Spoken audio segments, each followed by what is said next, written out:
فرمایا کہ اس کے حضور استغفار کرو، وہ آسمان سے بارشیں نازل کرے گا، تمہیں بیٹے بھی دے گا، تمہیں مال بھی دے گا، لہلہاتے باغ بھی ہوں گے، چلتی نہریں بھی ہوں گی، معیشت کا پہیہ چل جائے گا اگر تم اللہ سے ڈرنے والے بن جاؤ گے۔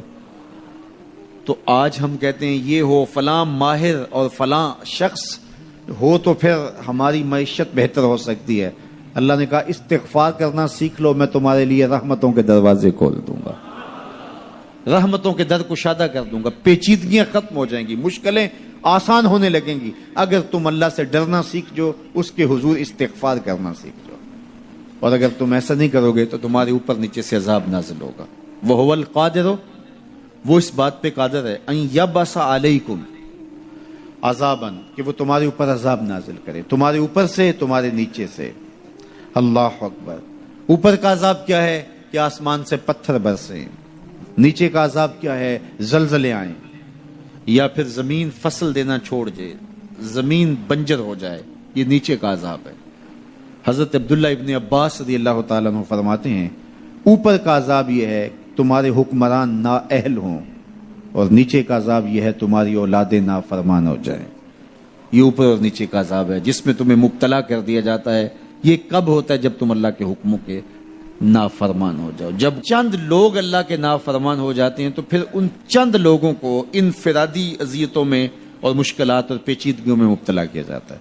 لیکن جب کوئی قوم من حیث المجموع اللہ کے حکموں کو توڑتی ہے اور اس کے حکام سے روح گردانی کرتی ہے تو پھر پوری قوم کو مشقتوں میں، اذیتوں میں، تکلیفوں میں مبتلا کر دیا جاتا ہے۔ اس کا علاج کیا بتایا؟ استغفار۔ حضرت نوح علیہ السلام نے جو اپنی قوم سے کہا تمہیں مال بھی ملے گا، تمہیں دولت بھی ملے گی، تمہیں بیٹے بھی ملیں گے، سرسبز جو ہے وہ باغات بھی نصیب ہوں گے، ان کی شاخیں پھلوں سے لدی ہوئی ہوں گی، چلتی ہوئی نہریں اور برستی ہوئی بارش، ساون کے نچڑتے ہوئے بادل، اور ماحول کی خنکیاں اور خوبصورتیاں اور جمال اور لہلہاتے ہوئے سبزے، اور تمہارے اوپر ہر طرح کی عنایات برسیں گی اگر تم اللہ سے ڈرنا سیکھ جاؤ گے اور اللہ کے حضور استغفار کرنا سیکھ جاؤ گے، تمہیں خوشحال اور خوبصورت زندگی عطا کر دی جائے گی۔ اللہ اکبر۔ لیکن اگر تم ایسا نہیں کرو گے تو تمہاری معیشت تنگ کر دی جائے گی۔ استغفار کریں، تقوی کے خوگر ہو جائیں، شکر کرنے کی عادت ڈالیں۔ جو شکر کرتے ہیں اللہ تعالیٰ ان کو اور زیادہ عطا فرماتا ہے، دنیا میں بھی اور آخرت میں بھی۔ اس طرح دوسروں کی پریشانیاں دور کریں، اللہ آپ کی پریشانیاں دور کرے گا۔ بانٹنے کا مزاج پیدا کریں، آپ کے پاس جو بھی ہے بانٹ دیں، علم ہے تو بانٹیں، خوشیاں ہیں تو بانٹیں، آپ کے پاس دولت ہے تو لوگوں کے دکھ اس دولت سے دور کرنے کی کوشش کریں۔ جب آپ بانٹنا شروع کر دیں گے تو آپ کا رب آپ کو عطا کرنا شروع کر دے گا۔ یہ بات ہو نہیں سکتی کہ انسان کی زندگی میں مشکل نہ ہو۔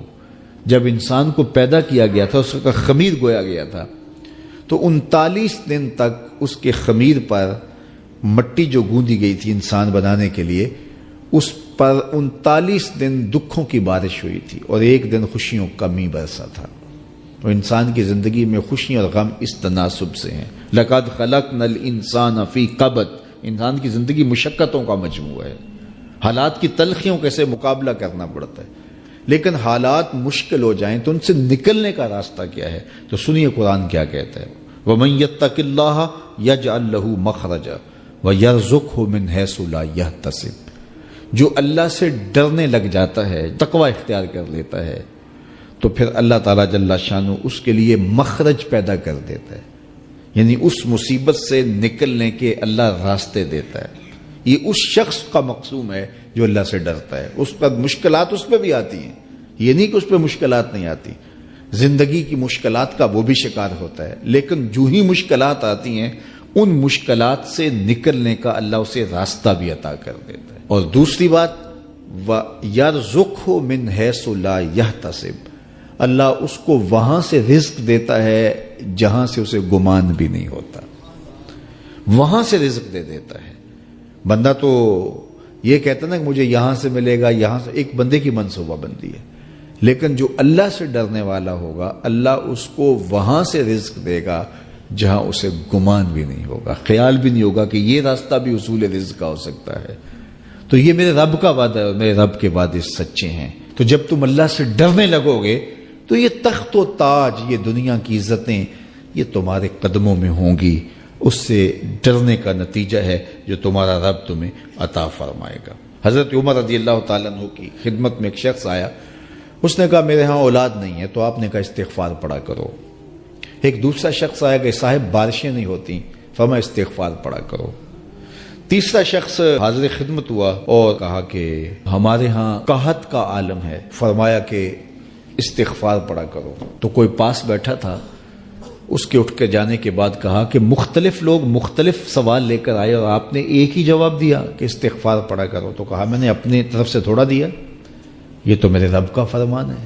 کہا وہ کیسے؟ کہا سورہ نوح پڑھو، فَقُلْتُ اسْتَغْفِرُوا رَبَّكُمْ۔